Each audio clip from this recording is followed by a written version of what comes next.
Hello, everybody. Oh, we got the Chloe shake just in time. All right, hold on. Let's make sure that you can actually see me. Hello. I should probably wipe off the camera. Sometimes I forget to do that. Don't worry, I'm still here. All right. Okay. Hey, hi, hello. How is everybody today? We are here to talk about what the hell are we talking about? My three favorite supplements for muscle growth. That's what we're talking about. And Chloe, my co-anchor, is here, although I can't see her as well. Chloe, say hello to the people. The people demand to see Chloe. All right. Hang on. Let me get myself situated here. Okay. All right. Hi, I'm back. So, Chloe and I are here to talk about my top three favorite supplements for muscle growth. And we are, yeah, that's what we're going to do. Next week, we're going to talk about stress and a strategy to help you cope with stress. So make sure you stop back next week as well on Wednesday. It's been a little bit erratic, sporadic. I'm not sure what word I want there, but you know what I mean. A lot's been going on lately. Last week, I was in my friend's wedding. Actually, her wedding was on Thursday, and so I was at the rehearsal and rehearsal dinner on Wednesday, so I wasn't here. Yeah, there's just been a lot happening, but I'm back, and I'll be here for a couple of weeks, and then I'm going to be gone again because my happy ass is going to the beach. So, if you have any questions as we go, please feel free to leave those in the comments, like always. And I think we're going to go ahead and get started talking about this. Sorry, I'm trying to get my my screen situated. I am not on Zoom today. I am just directly in Facebook. So if you leave any comments or anything like that, I can actually see them on my screen. When I'm in Zoom, I can't usually see them unless I check my phone or something. So if you have any questions as we go, please feel free to leave those in the comments. I'm actually able to see them. And whether you're watching live or watching the replay, you know I always ask for you to leave a comment, say hey, hit a react, a button. Aunt Rachel says hi, Chloe. I don't know if y'all can you see her? Oh no, I think it's too low. She's like has her head like tucked into me right now. Is she not precious? I mean, get the hell out of here. Come on. But yeah, anyway, so react, heart, thumbs up. Say hey in the comments, do something, because that always helps our videos get pulled up onto the feeds of other people that happen to be on Facebook right now. Even if you're watching the replay, please do that same thing as well, because for the same reason. Whew. So with that said, I'm going to attempt to get through this without coughing. I can make no promises. I have felt kind of like a pile of poop since the weekend. Pretty sure it's allergies. Maybe it's not. Really don't know. Doesn't matter. Either way, I feel like crap, and I keep coughing now.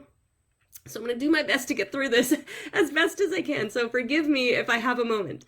Okay, so here we go. We're going to talk about my top three favorite supplements for muscle growth. Hold on. I almost forgot to hit record. Okay, now we're recording. My top three favorite supplements for muscle growth. And again, like I said, if you have any questions as we go, please put those in the comments. I am able to see them right here on my screen. And I can answer you in real time. Even if you're watching the replay, leave your question in the comments and I will get back to you. So I want to talk about something first that's actually not a supplement. And it isn't one of my top three supplements, so I'm not going to like cheat you and only give you two more after this. But what I want to talk about now is absolutely critical, because even without supplementation, or I'm sorry, even with supplementation, that didn't make sense in my brain, you will not be able to grow muscle without this one thing. And this shocking, amazing, revolutionary thing is food. Muscle needs food to grow. If you are someone who is living in look at even Chloe's like, hell yes, people eat food. If you are someone who just lives in a calorie deficit, then you are absolutely going to struggle to build muscle beyond what we call newbie gains. And newbie gains just means like that period of time when you're lifting, which is like your first 6 months or so when you're lifting. Those are what we call newbie gains. You're able to build muscle pretty much no matter what, just because it's a brand new stimulus on your body. Now, after those first 6 months, your newbie gains go away, and if you're not eating, you're not growing, generally speaking. So after those 6 months, then you need to make sure that you are cycling your calorie deficit and increasing calories for a while to maintenance level calories, or even surplus calories, which we call a bulk. I know women freak out when we say the word bulk. It's not a bad thing. All that means is that you're growing muscle. So you have to be able to grow muscle for a somewhat extended period of time, several months. This isn't just something you do for a few weeks and then that's it. That's not going to work. Muscle takes time to grow.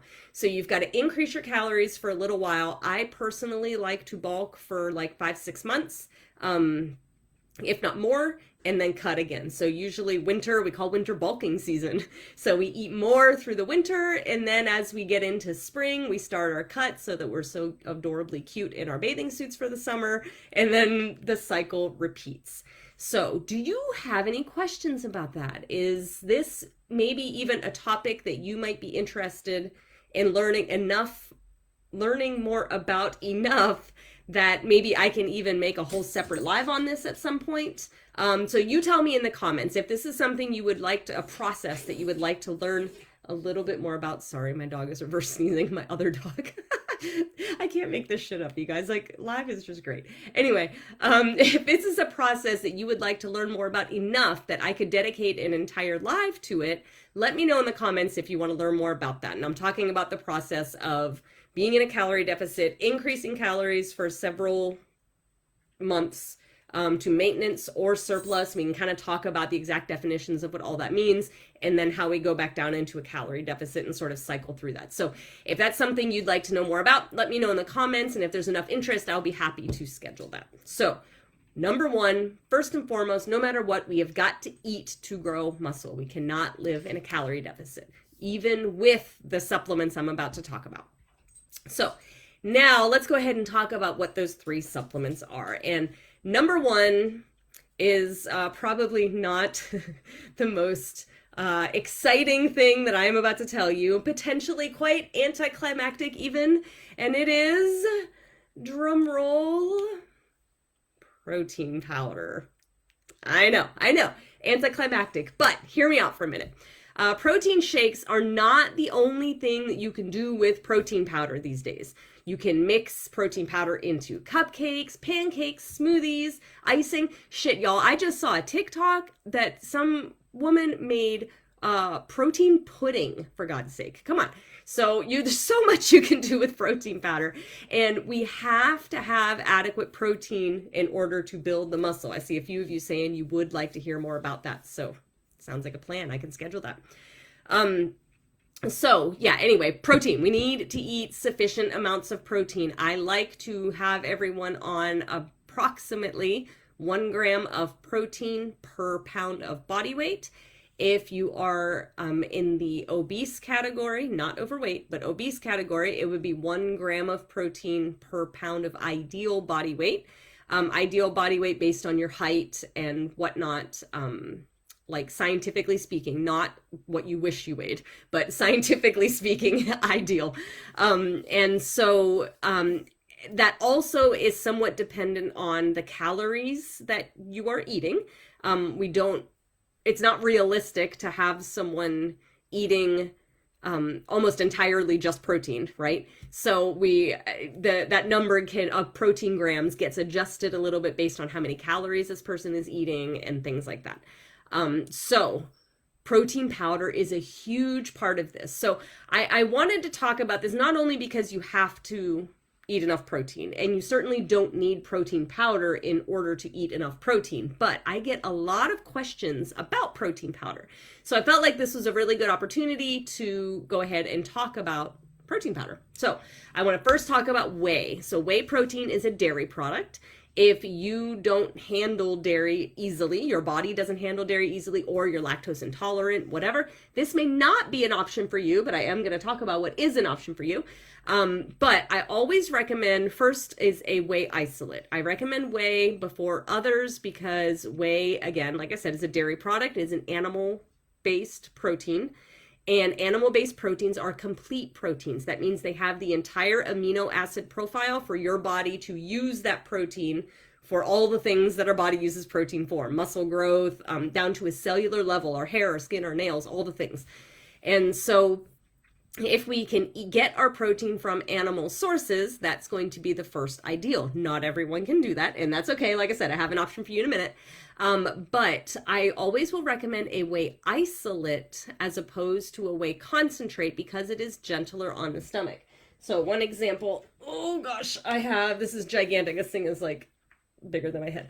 But Legion is a company that I recommend all the time. Just disclaimer, Legion's protein no longer comes in these containers. They come in bags. I just happen to have the old containers that I pour my bags into.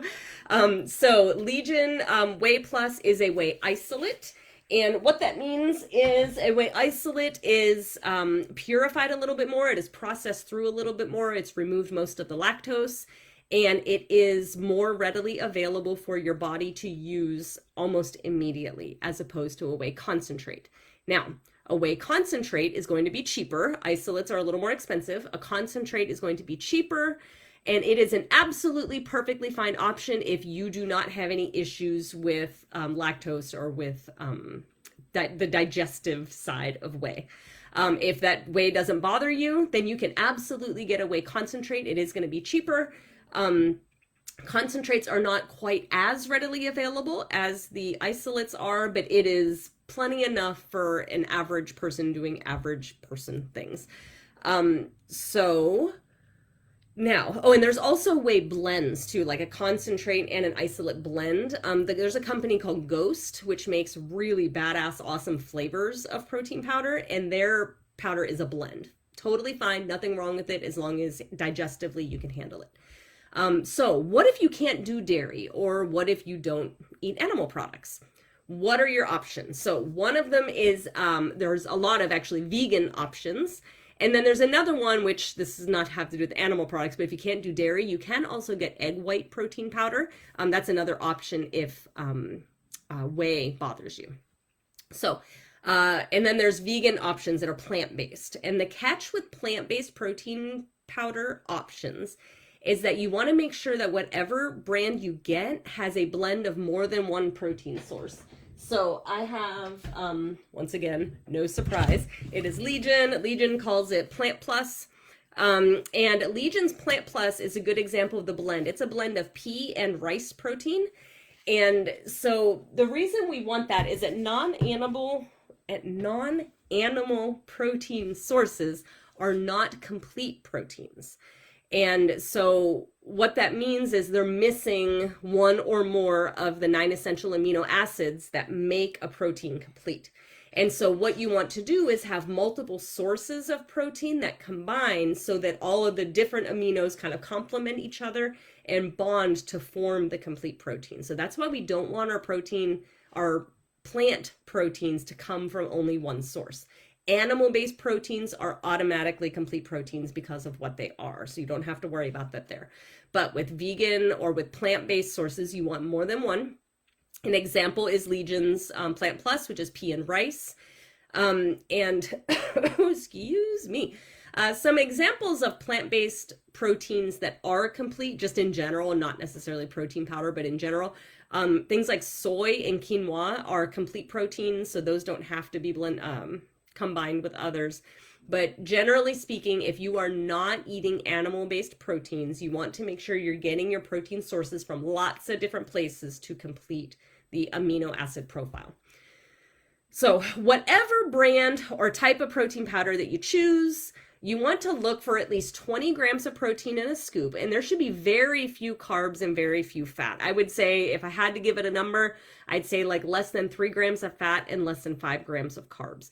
There are absolutely delicious protein sources, protein powders out there that have a lot more than 3 grams of fat or 5 grams of carbs. Those are usually just fillers that are going to try to bump up the flavor. I personally prefer to just not worry about the fat and the carbs because I'm going to flavor it anyway. I am not just sitting here drinking a protein shake like that, you know? So I don't care so much about it making delicious flavor because I'm going to mix it with other stuff anyway, whether it's fruit or peanut butter powder or whatever else I'm going to mix it in, I don't care. And so I would rather save those fats and carbs for my actual food and not a powder. Okay. So if you're interested in ordering Whey Plus or Plant Plus, those powders from Legion, you can always use my code KRISP, K-R-I-S letter P. Yes, crispy like bacon.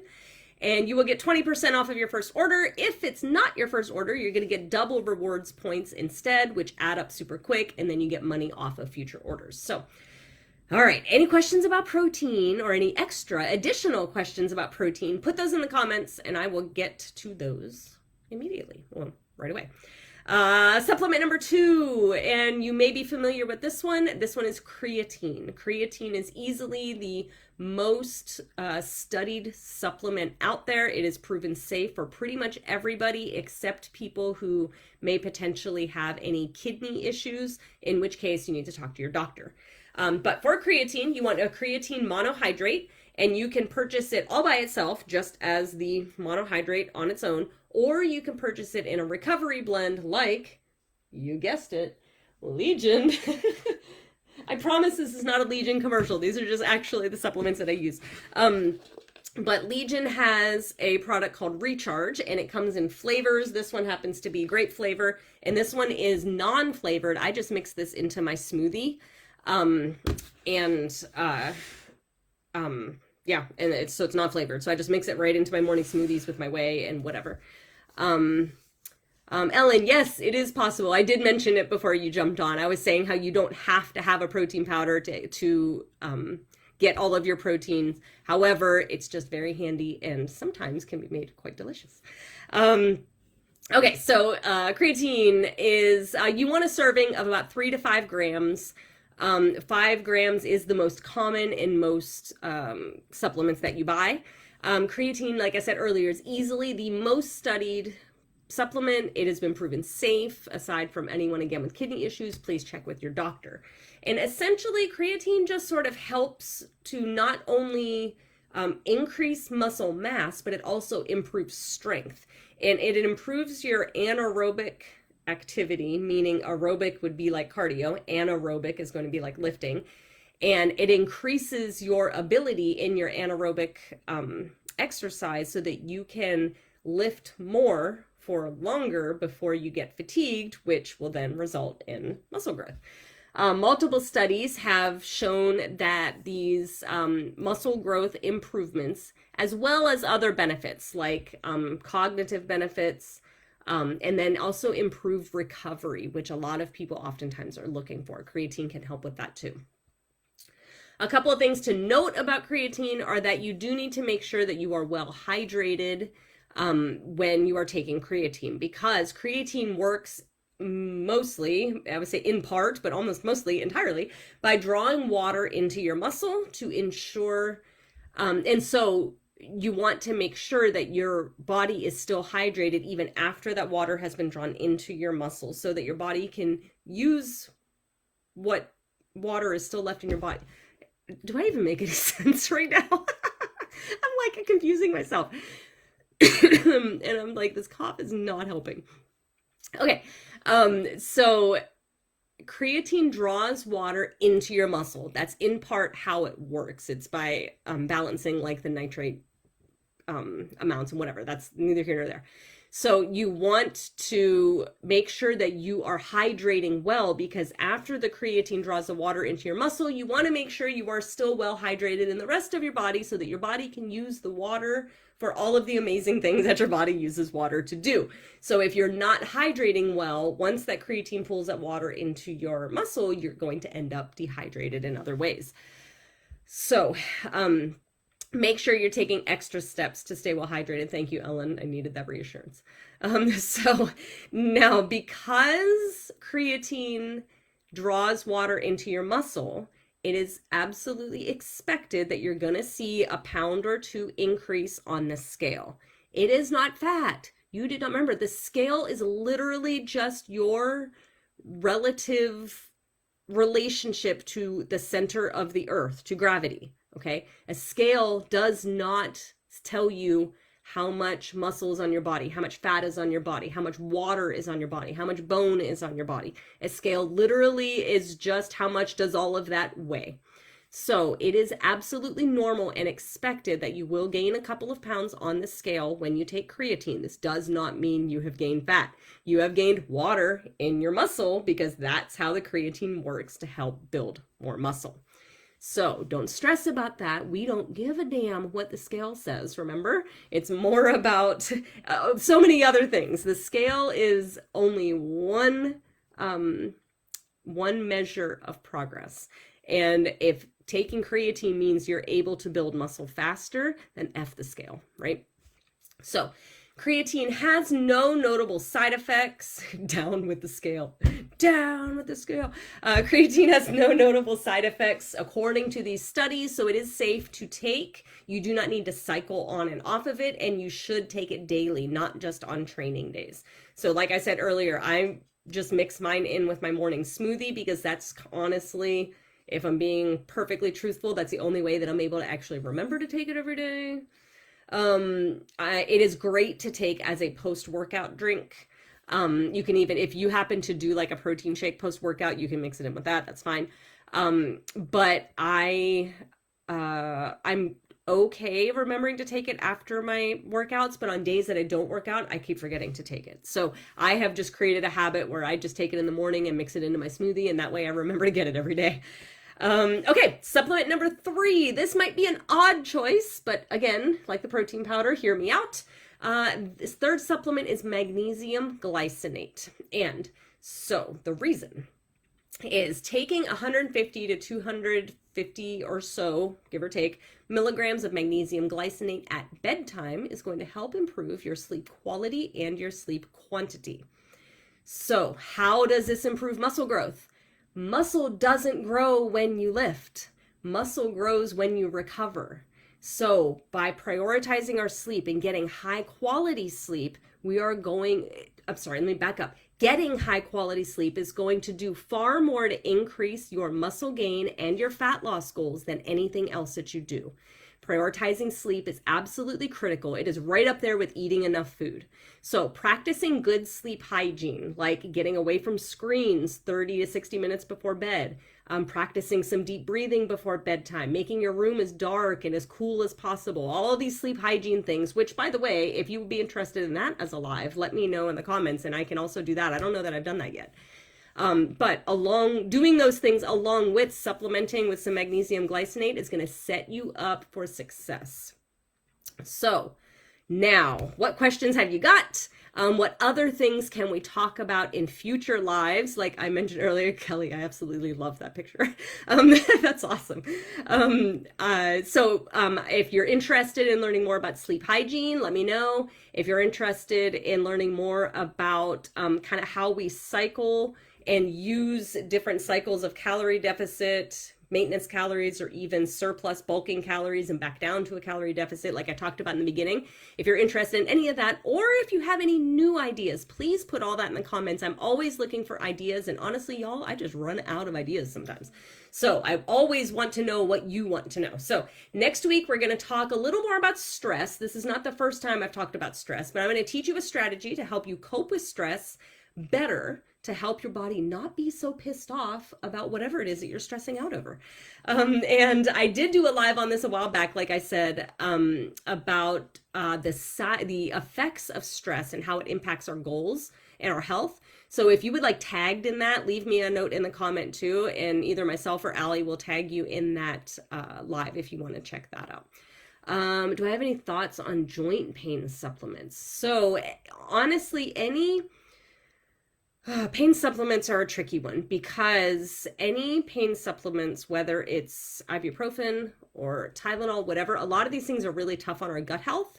So we want to be really careful with using things for pain too terribly much. Sometimes when you need it, right?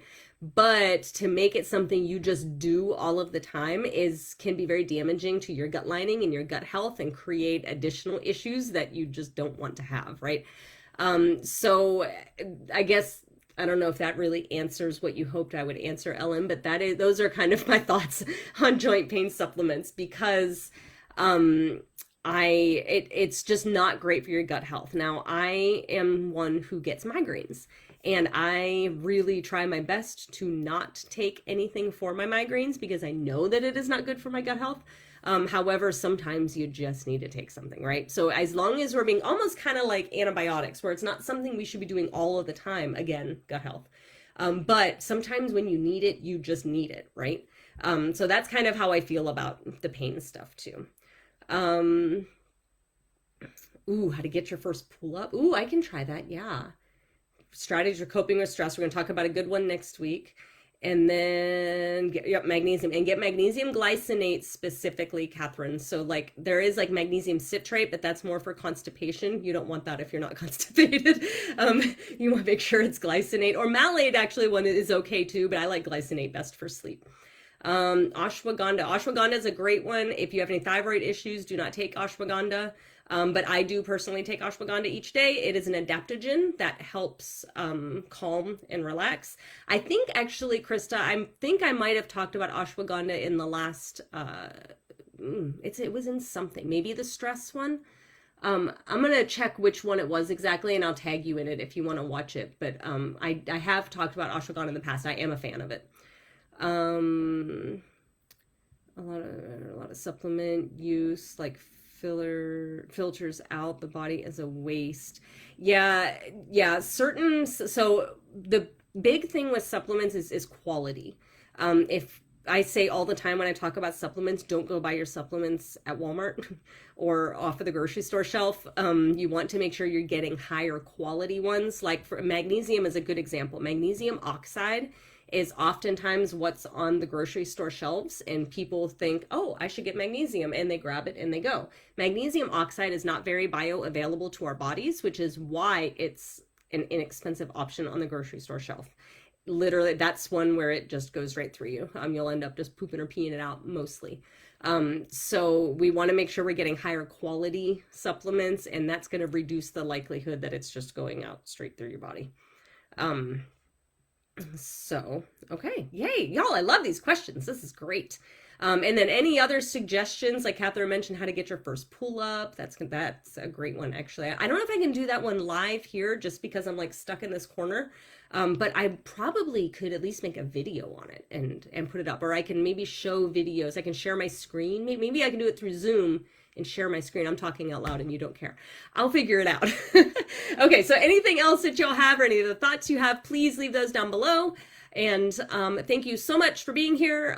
Say hey, please feel free to post in the group as much as possible. We have definitely been getting a little more engagement going in the group, and it makes my heart so freaking happy. I love to see y'all active in the group and doing things. So thank you so much. Make sure this week that you are drinking all of your water, you're eating all your protein, and go do something new and awesome this week. Have a great night.